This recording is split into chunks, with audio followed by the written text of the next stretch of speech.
Influencer girlfriend belittled me before her European adventure.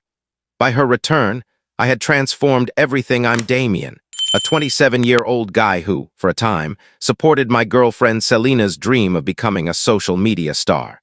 She was 25, confident, and convinced she was on the verge of greatness. Initially, I backed her ambition, but her dismissive attitude toward me eventually revealed her true feelings. One moment at the airport was the wake-up call I needed, and it set in motion a plan she never saw coming. Selina used to work a steady retail job, decent pay, benefits, the works. Then, out of nowhere, she quit, declaring her brand demanded her full focus, as if she were launching the next global empire. She gave me a speech about how being an influencer was the future and begged for 6 months to make it big. I agreed to cover rent, utilities, groceries, everything, while she used her money to invest in her venture. I thought, fine, let's see if she's serious. If it flops, at least she can't say I didn't support her. Spoiler: she wasn't serious. Her business expenses were shopping binges, overpriced lattes, and cross-country flights for Instagram photos in rented vacation homes. Over time, Selina started treating me like her personal assistant rather than her partner. She'd bark orders like, "Hold this ring light, higher, no lower, you're ruining it," as if I'd enrolled in her content creation boot camp. I brushed it off at first, thinking it was a phase she'd outgrow. But it became clear she saw me as a prop in her curated life, there to fund her aesthetic but never to steal the spotlight. By the time her big European trip rolled around, I was fed up. Selina planned a 3-week content creation tour with her influencer friends, Dorian and Lyra. Think discount reality TV stars. This trip was her final push before our 6-month deal expired, after which she'd need to start contributing again. I drove her to the airport, and as we neared the check-in counter, she spotted Dorian and Lyra, dressed like they were strutting a runway despite their upcoming 10-hour flight. They glanced at me, a regular guy in casual clothes, and exchanged a smug smirk. Selina froze as if I'd just ruined her big moment. "Okay, stop here," she said, panicked. "What do you mean?" "I'll walk you to security," I replied, confused. She groaned, glancing at her friends, then back at me. "No, don't stand near me. I can't have people thinking I'm with you. You'll ruin my vibe." There it was. Not a goodbye hug or a sweet word, but pure embarrassment about being seen with me, the guy paying for her entire lifestyle. For a second, I almost laughed at the absurdity of it. This woman, who couldn't even cover her own rent, thought she was above me. I looked at Dorian and Lyra, who were pretending not to listen but smirking anyway, and it all clicked. Every condescending comment, every time she acted like her life was superior to mine, it all made sense. I didn't argue. Instead, I felt a weight lift off me. Smiling, I said, "You're right. Wouldn't want to mess up your big moment." I let go of her luggage cart, wished her a safe trip, and walked away. No drama, no scene for her to spin into a sob story later. Just me, exiting stage left. She stood there, stunned, probably expecting me to chase after her. Instead, she got the sight of my back as I left the terminal, her ego short-circuiting behind me. In the parking lot, I pulled out my phone. She'd be gone for 3 weeks, plenty of time to act. She thought she was building her empire in Europe. Little did she know I was about to dismantle it at home. The drive back was the calmest I'd felt in months. At first, I was tempted to go full petty, toss her glittery dresses, ring lights, and overpriced creams onto the lawn for the neighbors to gawk at. But that would have handed her the drama she craved. She'd twist it into a victim narrative. My awful ex trashed my stuff? No way. If she wanted to be a star, I'd direct her exit with precision. First, I went straight to the dealership to sell the sleek black SUV she loved posing with. It was in my name, paid for with my money, but she treated it like her personal prop, snapping photos against it like she owned it. I walked in, found the sales manager, and said, "Hey, remember me? I'm selling the SUV." He was surprised. People don't usually offload a nearly new luxury car on a whim, but he saw my face and didn't ask questions. After a quick appraisal, I walked out with a hefty check and 0 regrets. Step 1 done. Selina loved that car for the status it gave her. She didn't even know it was gone. Back home, the house felt like a monument to Selina's ego. Clothes spilled out of closets, skincare products cluttered every bathroom surface, and her spare room was a chaotic influencer warehouse. Ring lights, tripods, and piles of unreturned fast fashion hauls. It didn't feel like my home anymore. It was the set of a low-budget reality show. Standing in the hallway, I decided enough was enough. I called a junk removal service, offering double pay for speed and discretion. They didn't need to know the details, and I didn't bother explaining. While I was at it, I booked a deep cleaning crew to erase every trace of her. If I was reclaiming my space, I wanted it spotless, not haunted by her glittery residue. Next, I sat at my desk and started the digital purge. We shared streaming accounts, grocery delivery logins, even Amazon Prime. She was embedded in everything. I changed every password, removed her as an authorized user, and locked her out of Netflix, Hulu, Spotify, and my credit cards. It felt like scrubbing a virus from my life. Then came the crown jewel, her influencer website. I'd set it up for her since tech wasn't her thing, and I still had the login. Staring at the dashboard, I was tempted to delete it all, her carefully curated photos, her fake captions. But that would have been too easy. Instead, I updated the recovery email and phone number to mine, ensuring I held the keys. No major changes yet, just preparation. That night, I slept better than I had in months. No ring lights glaring, no endless TikTok scrolling from her side of the bed.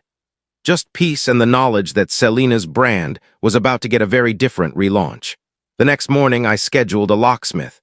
New deadbolts, new keys, a fresh start. If Selena tried her old key when she returned, she'd hear a polite click of denial. The junk removal team arrived by 8:45, two guys built like they'd been hauling furniture their whole lives. "What are we clearing?" one asked. I grinned. "Anything that looks like it belongs to a wannabe celebrity. If it's a normal guy's stuff, it stays." They laughed, thinking I was joking. They'd see. I walked them through the house. "Clear the closet, bathroom, anything that doesn't smell like soap or deodorant gone, spare room. Don't sort, just scoop." That room was her personal content studio. Tripods, ring lights, racks of tagged clothes, and stacks of shoes worn once for a photo. The guys got to work, and the sound of boxes thudding, hangers clattering, and drawers slamming was pure music. One of them held up a massive framed photo of Selena's face, a literal 24x36 glamour shot from her bedroom. He raised an eyebrow. "Storage," I said. He shrugged and hauled it away. "Storage, yes, I wasn't reckless." Her stuff went to a unit across town, first month prepaid, access code set. I wasn't giving her the chance to cry, "He destroyed my things," on social media. No, she could whine to her followers, but her fast fashion empire would be waiting in a locked storage cage she'd have to pay for herself. By mid-morning, half the house was empty. The closet was a closet again, not a boutique. The bathroom counter held just my razor, toothbrush, and body wash, simple, functional. The spare room let in sunlight, no longer buried under polyester and lights. My neighbor Grant stopped by with his dog, eyeing the junk removal truck stuffed with purses and clothes. "Moving out?" he asked. I smirked. "Not me." He laughed, gave a thumbs up, and kept walking. Even he got it. The cleaning crew arrived next, 3 women with vacuums, buckets, and gloves, unfazed by the chaos. They nodded like surgeons prepping for a procedure and got to work, baseboards, vents, ceiling fans. One asked about a weird stain on the bathroom counter. "Bronzer," I said. "Don't ask." She chuckled and scrubbed harder. While they cleaned, I continued the digital purge. Uber, DoorDash, gone. No more surprise charges for her inspo sushi. I reopened her website, tempted to wipe it, but held back. I locked it down tighter, ensuring she'd never get in. By late afternoon, the cleaners were done. The house smelled of lemon and fresh air, not hairspray and self-tanner. They even vacuumed under the couch cushions, where I found 3 fake eyelashes and a stale granola bar. Selena was a walking glitter bomb. Her mess got everywhere. After they left, I walked through the house. Each room felt lighter, the walls no longer suffocating. The spare room, now empty, was ready for my dumbbells, bench, and workbench. That night, I crashed on the couch with a soda, watching a game. No buzzing ring lights, no staged photo ops, just me, the TV, and calm. Selena was probably in Rome, tilting her head for the perfect pasta shot, thinking I was still waiting to pick her up in her SUV. Meanwhile, the SUV was gone, her stuff was in storage, and her digital empire was mine. She wanted space to build her brand. I gave her all the space she'd ever need. The next few days felt like a system reboot. No clutter, no influencer studio, no shrines to Selena's ego. I went furniture shopping, ditching her flimsy, photo-friendly decor for a solid, comfy couch and my old oak coffee table, which she'd hated for not matching her vibe. I upgraded the TV and added a sound system. The spare room became my gym and workshop, no more ring lights or cheap dresses. The energy carried over. I had real free time again, not hold this light time. I started gaming, woodworking, and breathing air that didn't smell like her perfume. Best of all, I reconnected with my friends. Selena had called them boring because they didn't fawn over her posts. She'd slowly pushed me to ditch them, but now I invited them over for a guy's night. They showed up with pizza, wings, and snacks, and we laughed like old times on my new couch, watching the game on my new TV. One friend looked around and said, "This doesn't even look like the same house. What happened?" I smirked. "I remodeled, started with the trash." They roared with laughter. Midnight, my phone buzzed.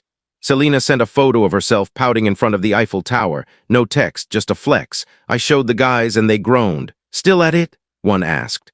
"Oh yeah," I said and got an idea. I snapped a selfie with the crew in my revamped living room. New couch, new TV, my coffee table, and snacks everywhere. Caption, "House feels different without you." Sent. She replied instantly. "WTF, where's my stuff? What did you do to the house?" Her texts flooded in, calls piling up. "This isn't funny, Damien, answer me." I ignored them all, tossed my phone on the table, and grabbed another slice of pizza. If she wanted drama, she could scream into the void. Silence was my reply. I used the time to plan for me. I'd always wanted to ride my motorcycle down Route 66, but Selena called it unaspirational. Too bad. I booked a 2-week trip, starting the day she returned. Perfect timing. Then I wrote the email, short, cold, professional. Subject, important info for your return, Selena. As per your request at the airport, I'm no longer part of your life. The following has been arranged. Your belongings are in storage at 123 Storageway, Unit 42. Access code 4321. First month prepaid. The SUV was sold as it was in my name. The house locks have been changed. You are no longer a resident. I hope this gives you the freedom you wanted. I'll be out of town and unavailable for contact. Do not try. Best of luck, Damien. I hit send, closed my laptop, and packed for my trip. For the first time in years, I planned around myself. It felt incredible. The 2 weeks before her return, I was lighter, happier, even whistling while packing. Selena's texts kept coming, half bragging, half panicking. On her return day, I was already flying west. My friend Calder, a legend, promised to keep me posted on the fallout. He didn't disappoint. Selena landed, expecting me to play chauffeur. She stood at the curb with her massive suitcases, scanning the crowd like I'd show up with a sign. When I didn't, she called. And called. By the 10th call, Calder said she was pacing, having a full meltdown. She took a tiny cab, her luggage barely fitting, and filmed herself looking stranded for content. The meter hit triple digits by the time she reached my house. She tried her key. Nothing. Tried again. Nothing. Then the real show started. She banged on the door, expecting me to answer. When it stayed shut, she sat on her suitcase, staring at the house like it owed her something. 48 calls in 2 hours. Voicemail swung from rage, "You can't do this," to pleading, "We can fix this, let me in." She called Dorian and Lyra, but they were suddenly busy. Loyalty only lasts as long as the clout, apparently. She had to call her parents 2 hours away. Calder said it was like a sitcom, her dad fuming, her mom crying, Selena sulking on her luggage throne. That night, her smear campaign went live. She and her friends posted teary Instagram stories, painting her as the victim of a heartless ex who left her homeless. But I'd already warned our mutual friends. We broke up. She wanted a different life. Reserve judgment. Her sob story flopped. Comments were skeptical, and the airport incident, where she said I'd ruin her image, spread fast. Calder called, laughing so hard he could barely talk. Your yard looked like a failed flea market. Her dad yelling, her mom sobbing, Selena screaming into her phone. Neighbors were out watching. I pictured it, cruising Route 66, her empire crumbling in real time. Her friends ghosted, her parents were done, her brand was tanking. For once, I wasn't her sidekick. She was alone, performing for an audience that had stopped caring. I was miles away, the desert sun glinting off red canyons, free and grinning like I'd just escaped a bad script. But I wasn't done. Remember her website? I'd been holding that card. One night, camped out, I logged in. Her portfolio was a shrine to my money. Her posing with my SUV, wearing clothes I funded, sipping drinks I paid for. I locked it down. New password, my recovery email, 2-factor authentication. Then I wiped it clean, every photo, every caption. In their place, a bold red message. Brand under reconstruction, check back later.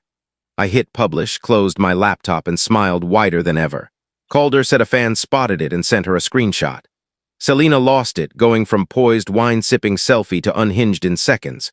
She tried logging in, locked out. Tried recovering the password, denied. Called the hosting company, nothing. My phone lit up with 27 calls in an hour. I answered none.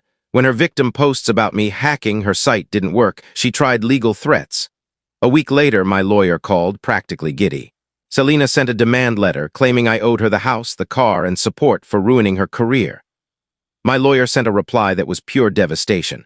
A copy of the house deed, my name only, the car title mine, an itemized list of every expense I'd covered, rent, groceries, trips, ring lights, totaling more than she could ever claim.